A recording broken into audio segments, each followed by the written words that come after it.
Hi everyone. Hello. Hello out there. Sherry here from your brand new job. How you going? I wanted to jump on and do a tip today, and I was thinking, what subject can I do today that people would need to know, really something that's going to make a big difference to your resume.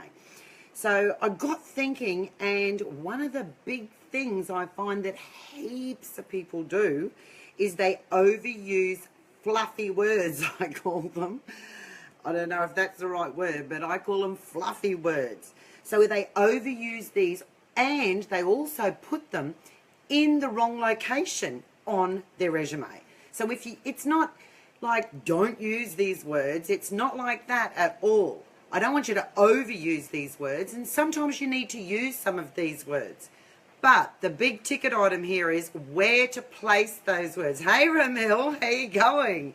Nice to see you join my Facebook Live and give me all those lovely thumbs up. Well done. So I don't want you to overuse these fluffy words. So what are these words? Make sure you're not drowning your resume in them. If I had $1 for every single time I saw someone's resume that had drowned their resume in these types of words, I would be rich, guys, because everybody does it. And I think everybody does it because back a long time ago, when we used to write resumes, these were the popular words to put in a resume. So in people's minds, they just kept thinking back and think, well, they're the types of things that you actually put in resumes. Well, let me tell you something. They're gone. They're finished.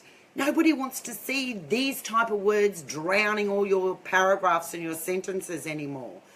They are sick to death of seeing them. They don't really even mean that much. So, as a matter of fact, recruitment agencies and HR departments have got a nickname for these words. They call them fillers. Fillers. And what they mean by that is people that are writing that application, that resume, didn't really know how to write a resume and wasn't sure what to write, so they just filled it up with these kinds of things because they think they're the right words that everybody wants to see. Well, let me tell you, they're not the right words. That's not going to do you any favours. I'm going to tell you those words right now. You ready? Think about this. Tell me if you've got these kind of words in your resume right now. Don't be shy. You get down in that comments and say, OMG, Sherry, I've filled my resume with these. You ready? Hardworking, reliable, enthusiastic, honest, caring, trustworthy. Are those types of words, anything along those lines, hardworking, reliable, enthusiastic, honest, caring, trustworthy, those words are called fillers, guys.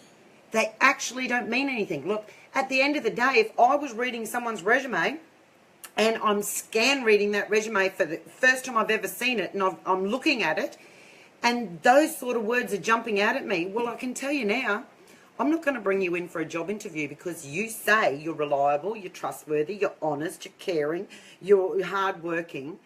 That's not convincing me that you're the right person for this job. You and hundreds of other people, hundreds and hundreds of other people are honest and reliable and hardworking and caring and trustworthy and all of those things. So you're not doing anything that's convincing me that I need to bring you in for that job interview. You with me? Those words aren't helping you. Yes, they're probably true. But you know what? I'll decide whether you're hardworking, whether you're caring, whether you're honest, whether you're trustworthy when I meet you at the job interview. So let's think about this. Your resume, we want it to get you the job interview. Then you can sell those attributes at that job interview and let them know that you're hardworking and that you're caring and that you're honest. So we need to make sure that we're not drowning your resume, especially your summary story, so the first section that they're going to read. Don't drown them in those kind of words. Now, you're probably saying to yourself, well, what do you put in there, Sherry? What do you put in there? Well, I thought that's probably my next subject for my next Facebook Live. I might talk tomorrow on tomorrow's Facebook Live and explain to you how to put some really good words in there, words that are going to make the reader say, wow, I want to meet this person. So I want you to be different to everybody else's.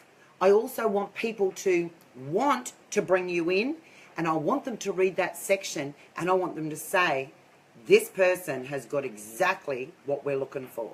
This person is a great candidate for this job.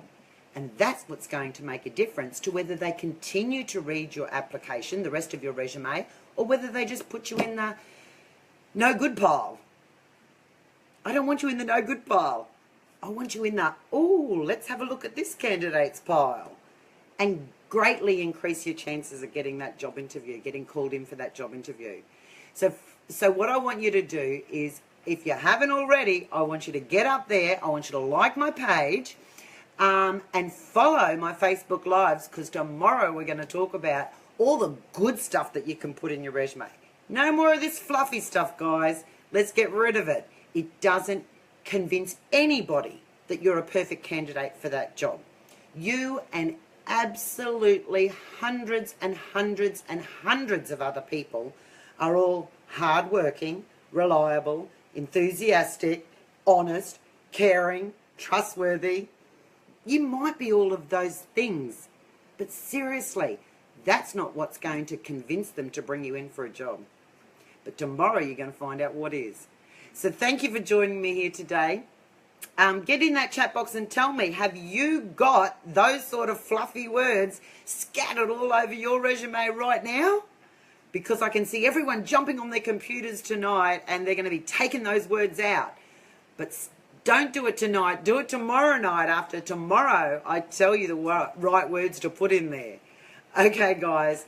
Thanks for watching my Facebook Live this afternoon. I sure am enjoying bringing these lives to you every day and giving you some really valuable tips that are going to help you with applying for jobs out there today, because it's getting harder and harder. So these things will make a huge difference. I think I'm up to tip number 11. So Facebook Live number 11 today. So if you've missed any of my Facebook Lives, get on your brand new job page and go and have a look at all the other ones. They're all lined up on there for you to see. So take the time, have a look at them. There's some great information there. Thanks for joining me. My name is Sherry, and my business is called Your Brand New Job, and I'll see you tomorrow. Bye for now. Hey, Fatini. Thank you.